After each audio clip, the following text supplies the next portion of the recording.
What's up, everybody? It is March 21st, 2026, and today we're going to be diving into the upcoming weather pattern to see what the weather has in store for us. Now, before we get into our forecast, I just want to address why I haven't been uploading over the past few weeks. You see, I have been normally using the Shure MV88 microphone to record my videos that I normally do. I lost the USB-C to the USB to USB-C connector cable, so therefore I was unable to use the microphone properly, and I did not want to bore you guys with the poor quality and terrible MacBook Pro microphone. I will now be using the H4n microphone to make my recordings. I apologize for any inconvenience this may have caused. I will try not to let it happen again, and without further ado, let's dive right back into the video. We are going to be looking at our precipitation type in inches. Now, right now, we can see a snowy system in the Canadian Rockies kind of area right here, and then it goes further east here. As you can see, the system is kind of rain here. We go into parts of North Dakota and parts of Minnesota. Just north of that, you can see this line of it's more of a freezing rain kind of thing, so we're on the border of snow and rain here. And then if you go north of that, you can see we get a band of snow here that could drop a few inches, so just be on the lookout for that.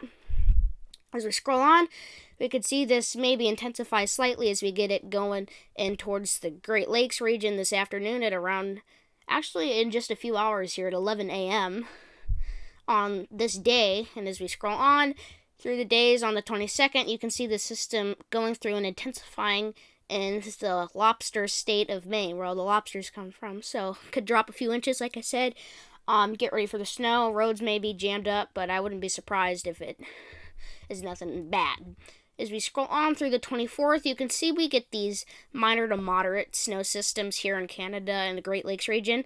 We also get some precipitation headed in for the Pacific Northwest. As we scroll on here on the 24th, this is around 2 p.m. in the afternoon. You can see a massive system here moving in the Pacific Northwest. Some snow here for the Northern Cascades by Mount Baker.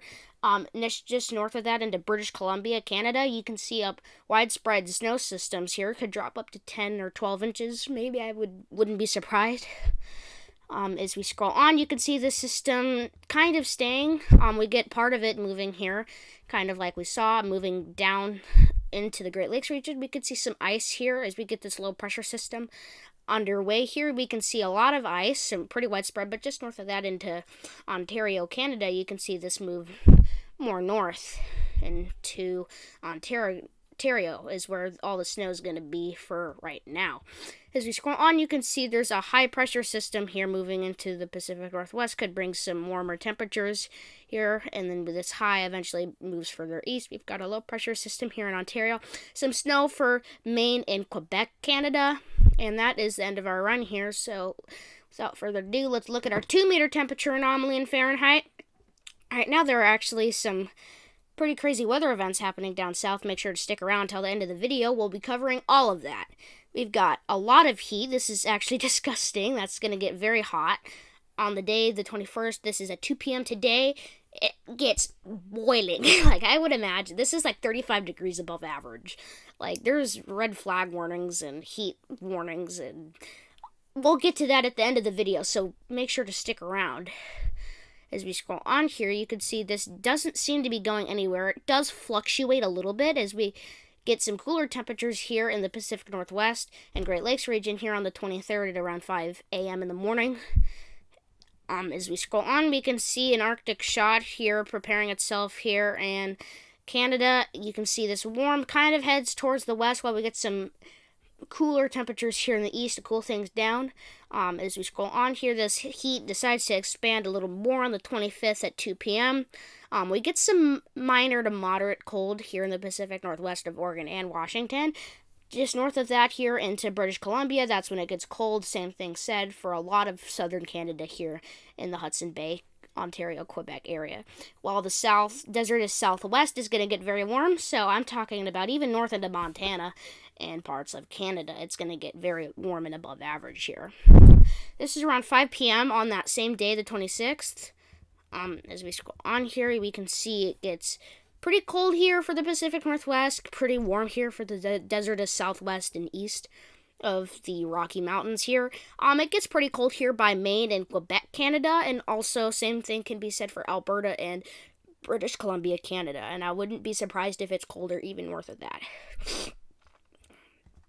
As we scroll on towards the end of our run here, it gets kind of cold here as we go on. This is at 11 p.m. at night, pretty late, at March 27th, 2026. You can see south of Interstate 80, it's actually going to be quite warm. North of that, it'll fluctuate cold temperatures. I would say the coldest temperature is going to be in Canada, but if we're talking U.S. here, we're looking at South Dakota, North Dakota, Minnesota.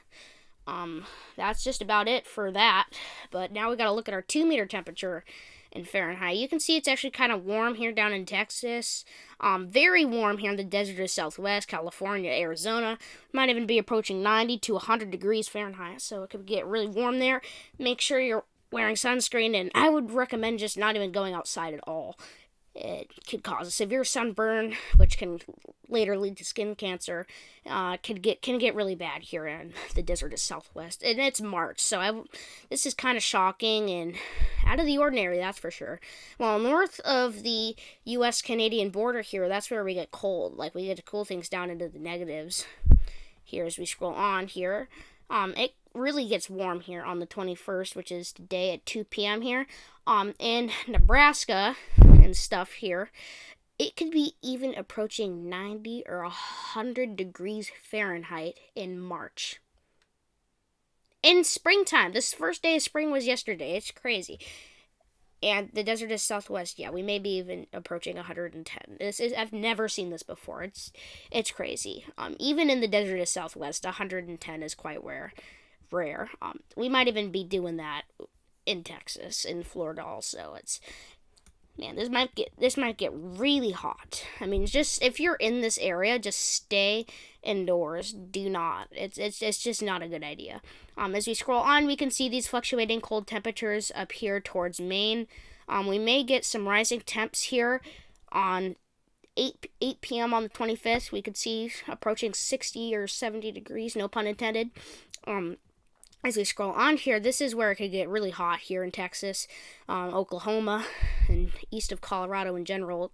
It could get really cold. That is the end of our run, so let's move on. Looking at our 500 millibar height dam and anomaly M, you could see we have a minor to moderate ridge of high pressure here in the desert of Southwest and western U.S. in general. Well, north of that, north of the U.S.-Canadian border, we can see some non-surprising troughs, bringing some colder weather, wet, and storminess activity.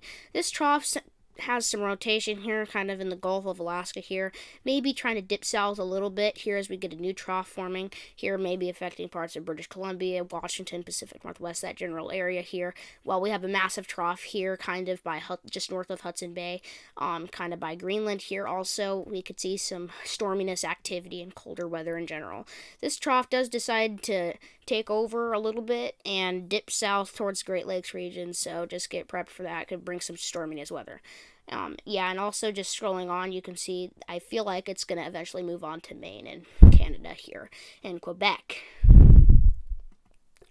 CPC outlooks as of on the 22nd at 9:30 a.m. We could see we have a marginal risk of thunderstorms here in the southeast.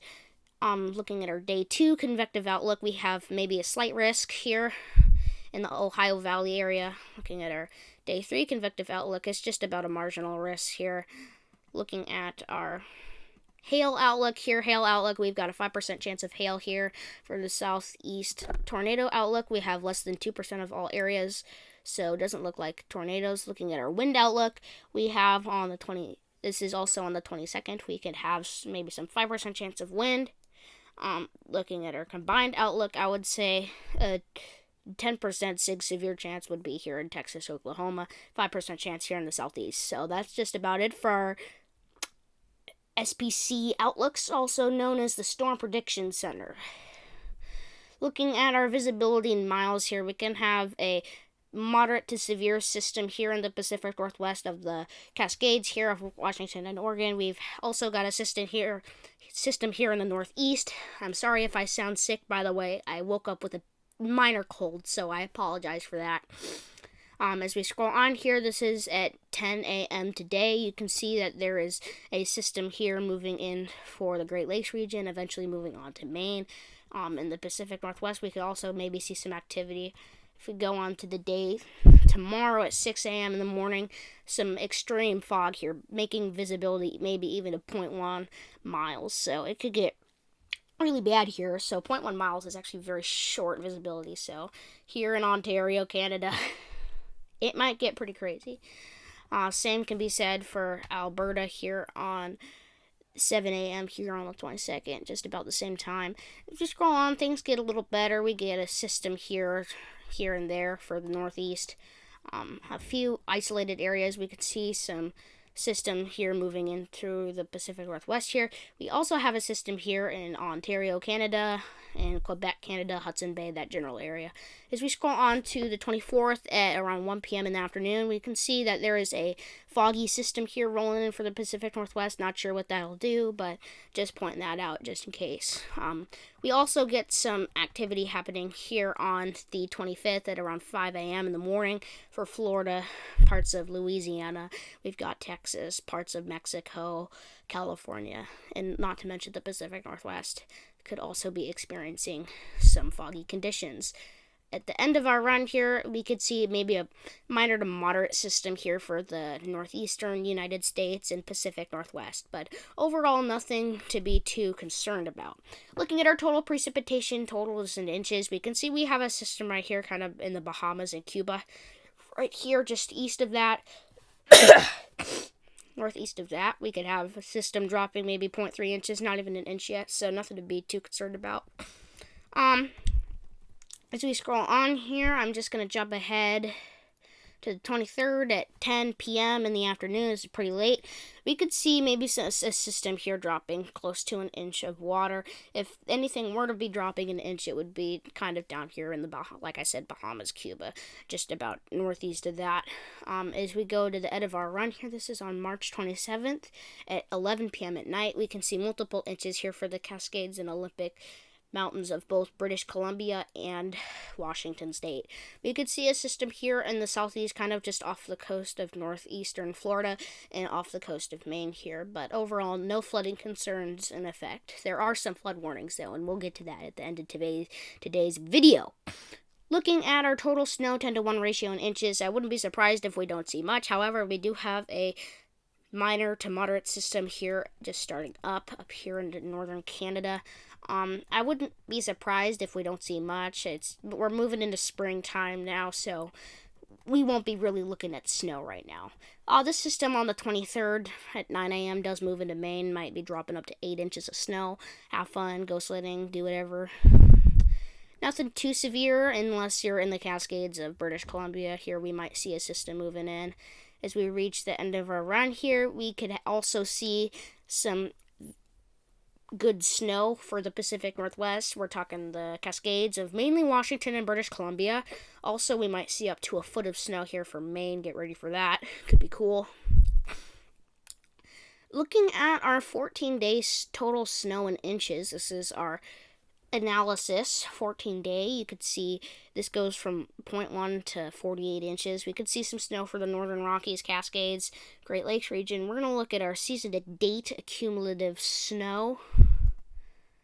This is from 1st of October. I'm not sure why this is 2024, but you can see we've got tons of snow here for the mountains out west, not to mention the northeast, especially the Rockies. This could get quite crazy. I would say this is probably more accurate. This is from the 1st of October 2025 to Thursday 19th, March 19th. Here we go, 2026. We could see tons of snow here for the Northern Rockies and Southern Rockies, no matter what. We could also see that there is some snow for the Sierra Nevada mountains in California, some snow for the Cascades of Oregon and Washington, and so on. Looking at our extended outlooks here for snow, we could see our 32-day snow, 10-to-1 ratio in inches. This is the extended European model.